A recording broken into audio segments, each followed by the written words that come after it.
கோவில் பிரசாதம் போல சுவையான புளியோதரை வீட்லயே செய்வது எப்படின்னு பார்க்கலாம்.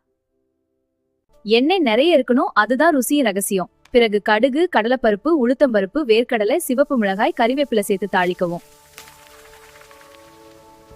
இப்போ புளி தண்ணீர், மஞ்சள் தூள், உப்பு, வெல்லம் மற்றும் பெருங்காயம் சேர்த்து இதை கெட்டியாக வர நல்லா சமைக்கணும். இதுதான் புளிக்காய்ச்சல். இப்போ கொத்தமல்லி விதைகள், எள், சிவப்பு மிளகாய் ஆகியவையும் இந்த பொடி தான் கோவில் ஸ்டைல் சுவைக்கு முக்கியம். பாருங்கள், இந்த நறுமணம் தான் அந்த ஸ்பெஷல் சுவையை கொடுக்கும். இப்போ இதை அரைத்து பொடியாக்கலாம். இப்போ புளிக்காய்ச்சலை சாதத்தோட சேர்த்து மெதுவா கலக்கணும்.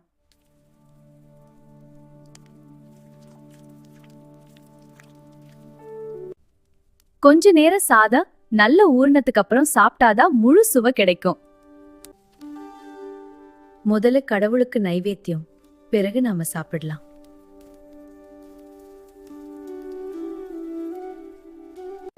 கோவில் புளியோதரை சுவை வீட்லயே. பிடிச்சிருந்தா லைக் பண்ணுங்க. இப்போது நாம் இந்த புளியோதரை எடுத்துக்கொண்டு ஒரு நாள் பயணம் செல்கிறோம். அடுத்த வீடியோவில் சந்திப்போம். நாளை வரை காத்திருங்கள் நண்பர்களே.